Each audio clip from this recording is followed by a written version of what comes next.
Before starting this or any other workout or diet regimen, you should always consult your physician. Your personal health and safety is our biggest concern.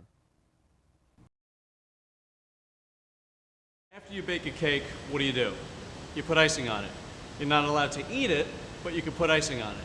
And that's exactly what we're going to do here with the flies. The bench press is the cake, this is the icing. What we're going to do is actually do the flies, and we're going to actually sculpt the chest. A lot of people do the flies improperly as well because they're not arching the back. What they're doing is they're actually doing this, letting that absorb into the back. Everybody wants to know why their traps are so big. It's because the tension of the day is there, and then you throw all your weightlifting on top of it. But I'm going to show you how to do them properly. Use a manageable weight. You don't need a lot of weight for this exercise. Okay, now my back is arched, the weights are together, not touching, disturbing everybody in the gym. And I'm going to bend my elbows ever so slightly and come on down very slowly. I'm going to exhale, let the air out, and move the weights up very slowly. Back is arched throughout the entire movement. Weights are under control at all times. I'm getting a stretch, I feel the stretch, and then I resume moving the weights up.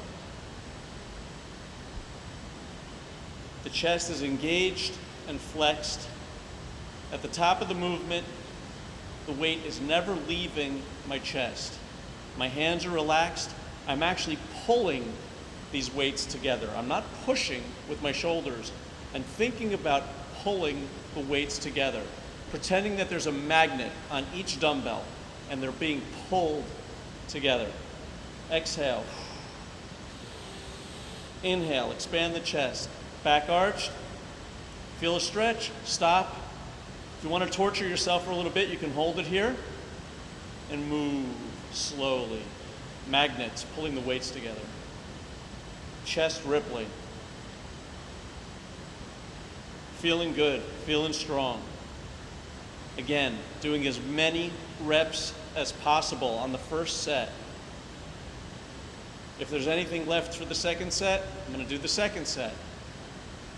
But I'm more concerned about this first attempt to get these weights engaged, to get the chest moving, to get the blood pumping, slow and methodically.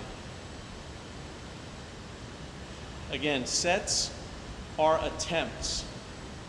Repetitions are how many times I'm doing them per set. We don't count, we just go, go, go. That's how we train optimally. Okay, that's enough.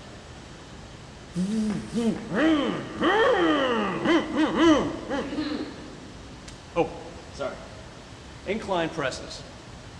Now, we're going to put a little bit of mass on the top of the chest, right up here, right underneath the clavicle. It's a very difficult part of the body to build, but the only way it's going to grow is if we stimulate it. Now, you're probably fried from the other exercises, but that's okay because this is a very specific movement.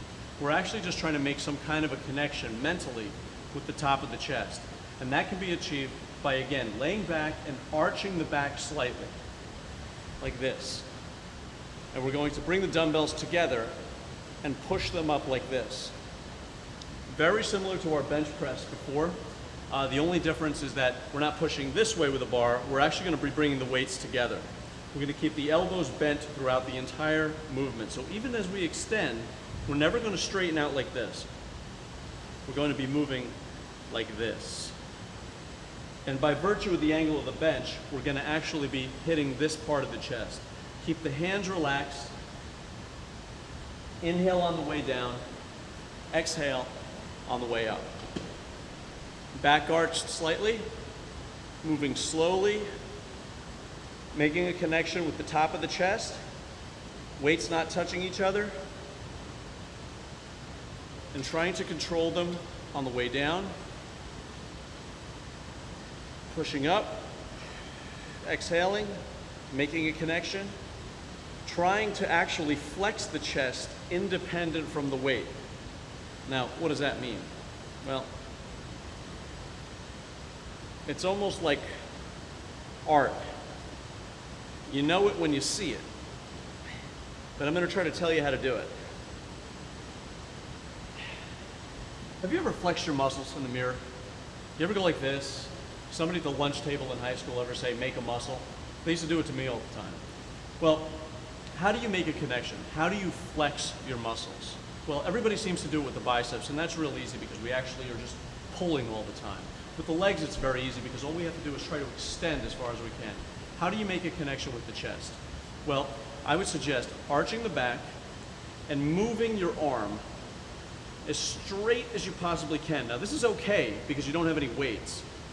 Move your arm as straight as you possibly can, and then move your arm in the opposite direction. See if you can do that. See if you can make some kind of a connection with your chest. Even if you have to do this and then this. Even if you have to do this in the mirror. If you can make those connections, those little connections, and then you add the stimulus of the weights, and actually what I'm doing at the same time that I'm training is I'm making those little connections at the same time. So I'm trying to take all the tension away from every other area other than the area I'm focusing on. At the contraction of the exercise, which means the top of the exercise is where the muscles are flexed, I'm making these little mental connections with the muscles, trying to sink all the energy in my body right into that particular area. And that's what I'm doing with the dumbbells. So I'm moving them up, and at the same time, I'm making the connection with them. Sure, I'm using the weights, but at the same time, I'm thinking about bringing this together, actually more than I actually am bringing it together. I'm making this connection, and that's true bodybuilding. That's really how to develop very fine muscles, strong definition, and a nice balance and sculpted looking physique.